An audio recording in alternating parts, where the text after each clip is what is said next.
HOAs in Bend, Oregon, are they good or are they bad? Stay tuned.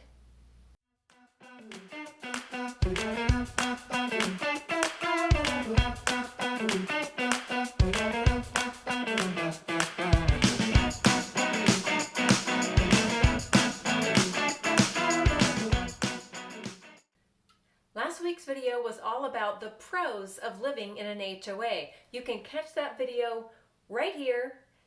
And today we're going to cover all of the cons, so kind of all the negative stuff about living with an HOA. The first con that comes to my mind is the cost of that HOA fee every month. Some HOAs have a very small fee and they probably only remove the snow from the streets in the winter. That's about all you're going to get, and that may cost you $25 to $50 a month.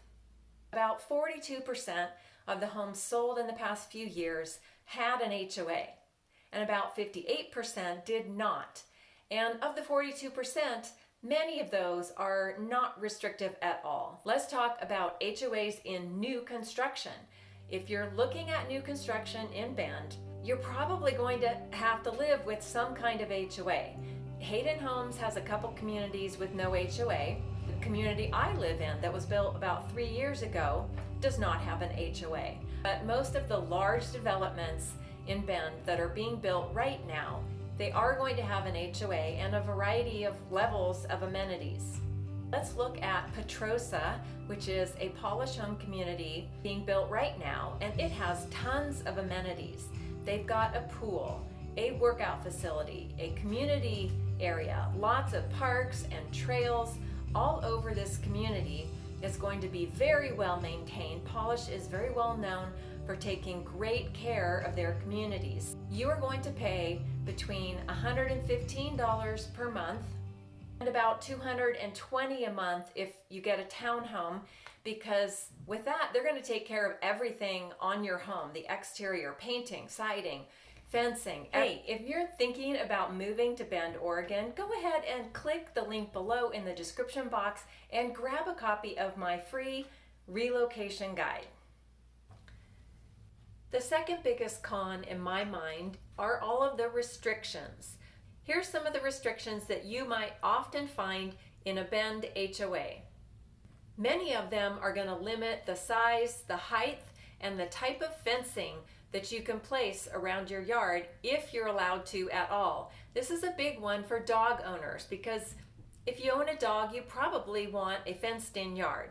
So fencing is a big one. Another one is parking, either parking cars or a recreational vehicle on your property.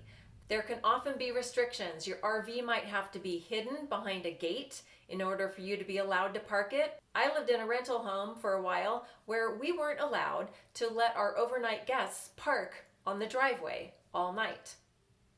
That seems crazy, right? Where else are they going to park? So parking restrictions, fencing restrictions, those are a couple of big ones. You may also be limited on colors that you can paint the exterior of your home.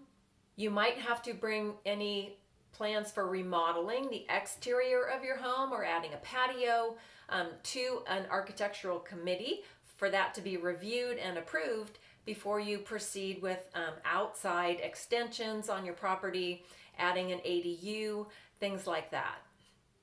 Con number 3 is the HOA management itself. Are they good? Talk to the people on the HOA board. Give them a call. See what they're like. Are they reasonable? How do they resolve conflicts? And definitely look at the financials to see their reserves. Do they have enough reserves to do what they say they're going to do, to keep up the driveways, the roads, the pool, whatever? They need to have proper reserves. Con number 4 is that it might be a little more difficult when it comes time to sell your home if you have an overly restrictive HOA. It might take longer to sell your home. Your buyer pool may become smaller. So think about that before you buy a home with an HOA. So if you're trying to decide HOA yes or HOA no, think about these things. What is the cost and what are you getting for that? it might be worth it. You may pay so much in gym membership fees that if there's a gym and a pool available to you, it might be a no-brainer to say yes. Can you live with the restrictions in order to get the benefits? That's the main question. Cost versus benefits. Last but not least, think about the future.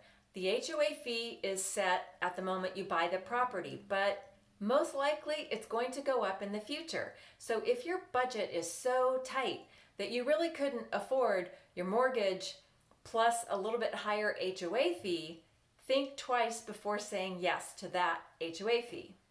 Thanks so much for watching my video. If you liked what I'm doing here, would you give this and other videos a thumbs up, hit that subscribe button, and keep watching and sharing my videos.